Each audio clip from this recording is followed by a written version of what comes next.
Hello, I'm City and State reporter Serena Triangle, and I'm here today with Bronx Councilman Rafael Salamanca Jr., who won a February special election for a seat vacated by former Councilwoman Maria del Carmen Arroyo. Welcome. Thank you.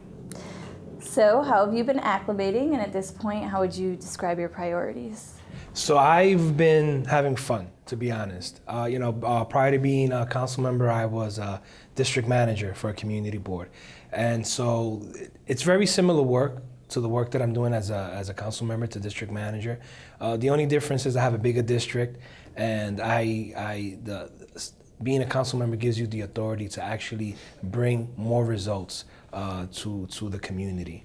And so, we've been working very diligently in addressing some issues which I feel are quick fixes.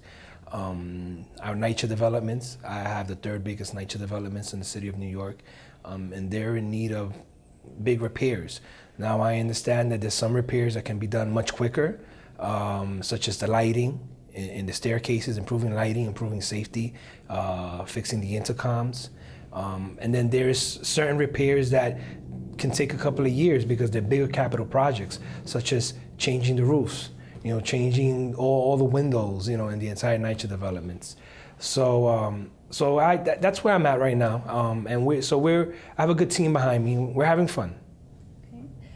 Are there other things that you're focused on besides NYC, or is that really your big? No, for sure we're focusing on NYC. I'm also, in terms of internally, I'm working on moving my district office to a more centralized location in the entire district.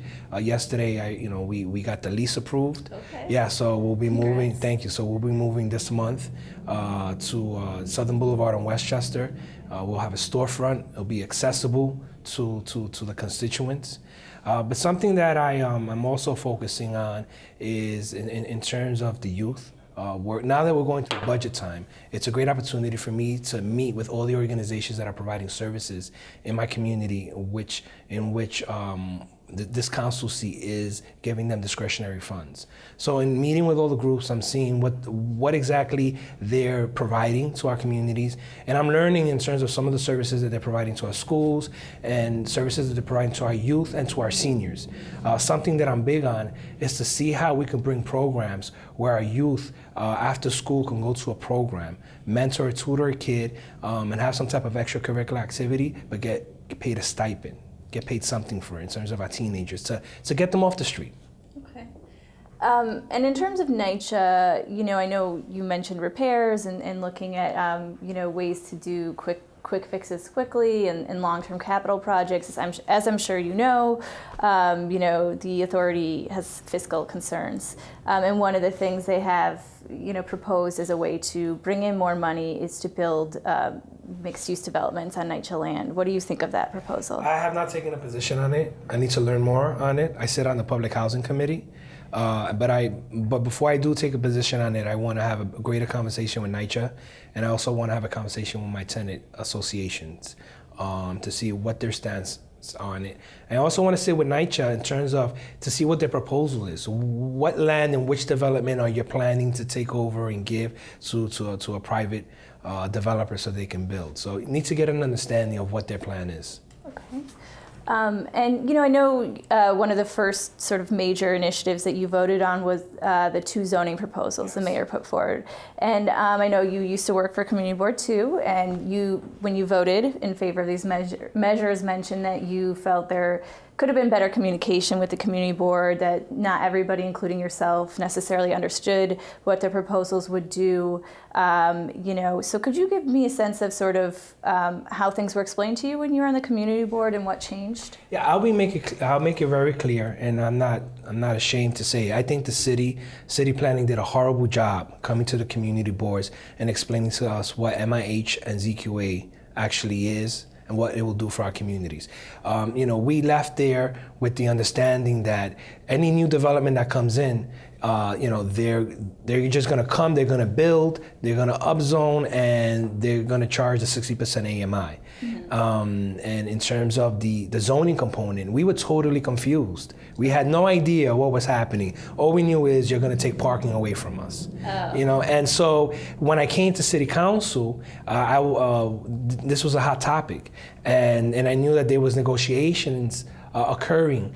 And I had about 5 or 6 meetings where I sat with the land use committee for the speaker's office, I sat with the mayor's office, and and I also sat with Councilmember Greenfield, who gave me a true understanding of what MIH actually does and what ZQA actually does. One of the reasons that I voted in favor of this is because, this is only going to have an effect on areas that are upzoned. So I have waterfront in my community, for example, in Port Morris and in Hunts Point. A developer could come in right now and just purchase a piece of land, and he can build market value and totally exclude the community.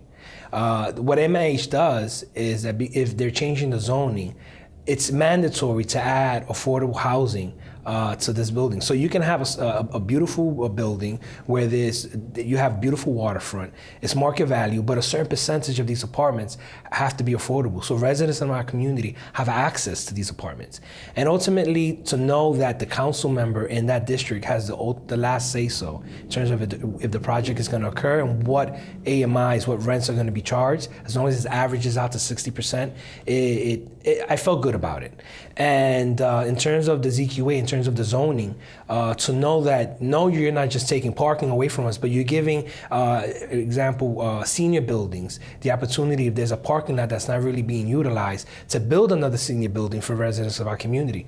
So I voted yes for this, and I felt that I took it upon myself to go back to every community board that I represent, and something that I've been doing, and I've been going back and I've been explaining to them as to why I voted yes, and gave them a true explanation of how this can work in our benefit. And do you feel that people are getting a better understanding? Oh yeah, they are. So last week I went to Community Board 2, which is mine, and I gave them my talking points, and I gave them an explanation as to how this would affect our communities. And I also went to Community Board 1. I'm planning on going to Community Board 6, 9, and 3 to give them an explanation. But something that I did prior to voting, I called every district manager and chairperson, and I explained to them, and I got their blessing, you can say. So we put out a press release, and I got statements from all the community boards that I represent stating that they are in favor of this project based on the information that I provided to them. And how much of a concern, I mean, I know you mentioned waterfront and, in your community, and that people can build market rate at their, as of right currently. How much of a concern right now is gentrification in your district, and how do you think the zoning plan across the city or the housing plan will influence that? I mean, there's concerns that, gentrification, it seems in my communities is a bad word. Everyone, they're concerned that they're going to be displaced.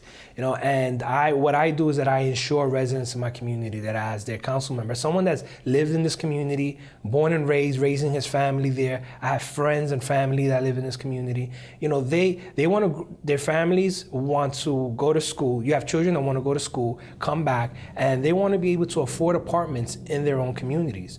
So I would be a strong advocate to ensure that all developments that come into our communities are truly affordable, so that our residents won't be displaced. But we don't just want low-income apartments. We need mixed incomes. We have working professionals in our communities, and we want to ensure that they too have access to these new developments and apartments that are coming in.